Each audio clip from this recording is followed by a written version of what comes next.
সঠিক কথা বলছে তাদেরকে অ্যারেস্ট করে সত্যকে দাবিয়ে দেওয়ার চেষ্টা করছে, আর কিছু নয়। তাই আমি আছি, আমি ছাতি ঠুকে বলছি আমি আছি, আপনারাও আসুন। দেখুন, আমি একটা কথাই বলবো, বর্তমানে যেখানে চক্রান্ত করে একটা সম্প্রদায়কে নির্যাতন করা হচ্ছে সেই জায়গায় কিছু বড় বড় মিডিয়াকে ওরা কিনে নিয়েছে। সুতরাং আপনাদের মতো যে সমস্ত ডিজিটাল মিডিয়া, ওরা চাইছে এই মাধ্যমে সারা বিশ্বে ওদের অন্যায়টা ছড়িয়ে পড়ছে। তাই আপনাদের দমন করার জন্য এটা সম্পূর্ণ অবৈধভাবে অ্যারেস্ট করেছে। অ্যাকচুয়ালি মিডিয়া হচ্ছে ভারতবর্ষের চতুর্থ স্তম্ভ। এনারা যদি না থাকেন তাহলে ভারতবর্ষে গণতন্ত্র খতরাই থাকবে এবং গণতন্ত্র থাকতেই পারে না।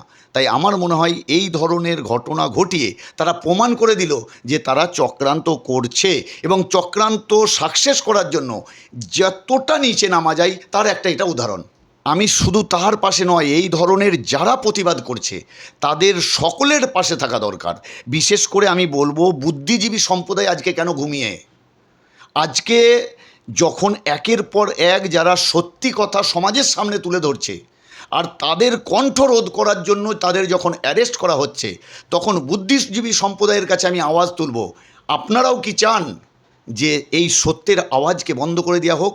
যদি না চান তাহলে আসুন, আমি আপনি আপনারা সকলে একসঙ্গে এই অন্যায়ের প্রতিবাদ করি এবং বলি যে এই যে সোশ্যাল মিডিয়া বা এই যে একটা প্ল্যাটফর্ম, যে প্ল্যাটফর্মকে কিনা যায় না টাকা দিয়ে এবং প্রলোভন দিয়ে তাদের বশে আনা যায় না, সেই প্ল্যাটফর্মকে বাঁচিয়ে রাখতে গেলে আমাদের সকলকে এক হয়ে লড়াই লড়তে হবে। তো সুতরাং আসুন, আমি আছি, আমি ছাতি ঠুকে বলছি আমি আছি, আপনারাও আসুন।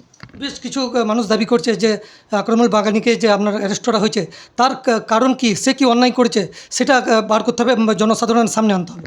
এটা একদম সঠিক প্রশ্ন, কারণ সম্পূর্ণ অবৈধভাবে বলেছেন। আচ্ছা বলুন, এর আগে কত সাংবাদিক আছে নোংরা নোংরা সাম্প্রদায়িক ভাষণ দিয়েছে, আমি প্রমাণ করে দিতে পারি। এবিপি আনন্দ থেকে শুরু করে G24 থেকে শুরু করে আজতক থেকে শুরু করে এমন আমি বায়ান দিতে পারবো, যেটা দেখতে পারবো, হ্যাঁ, রিপাবলিক থেকে, যে যারা প্রত্যক্ষভাবে ভারতবর্ষের সম্প্রীতিকে জ্বালিয়ে দেওয়ার জন্য কন্টিনিউ সাম্প্রদায়িক বিষ ছড়াচ্ছে, তাদের অ্যারেস্ট না করে যারা প্রতিবাদ করছে তাদেরকে অ্যারেস্ট করা মানে এখানে বোঝা যাচ্ছে যে বিরোধী চক্রান্তকারী ভয় পেয়েছে।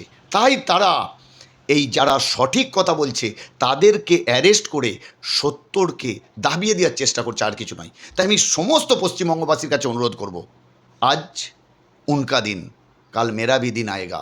সুতরাং আসুন সকলে মিলে অন্যায়ের প্রতিবাদ করি এবং ন্যায়ের সঙ্গ দিই এবং যত সম্ভব তাদেরকে আমরা সহযোগিতা করি। অবিলম্বে তাকে নিঃশর্তে মুক্তি দেওয়া। একদম। সেই পুলিশ কোথায় থাকে যখন আমাদের মুসলিম সম্প্রদায়ের একটা কমিউনিটিকে নবী নিয়ে গালাগাল দেওয়া হয়, যখন কোনো একজন বিরোধী দলনেতা ওপেনভাবে বলে যে মুসলমান সম্প্রদায়ের এমএলএকে রাস্তায় ফেলে দিন চ্যাংদুল্লা করে, কোথায় যেখানে একটা সম্প্রদায়কে বাংলাদেশি জেহাদি রোহিঙ্গা বলে আখ্যা দেন, কোথায় যারা প্রতিটা মুহূর্তে সাম্প্রদায়িক দাঙ্গা লাগানোর জন্য একদম 100% তৈরি, তাদেরকে অ্যারেস্ট না করে যারা প্রতিবাদ করছে তাদেরকে অ্যারেস্ট করা মানে এটা একটা লজ্জাজনক ঘটনা। আমি ওপেন বলছি, এটা লজ্জাজনক ঘটনা। আর যদি এরা কোনো ধরনের অপরাধ করে থাকে তাহলে সেই অপরাধের পঞ্চনামা, অর্থাৎ তাদের কি অপরাধ সেটা সর্বজনীন করা হোক। চুপি চুপি ওই ডুবে ডুবে জল খাওয়াটা কিন্তু আমাদের পছন্দ নয়।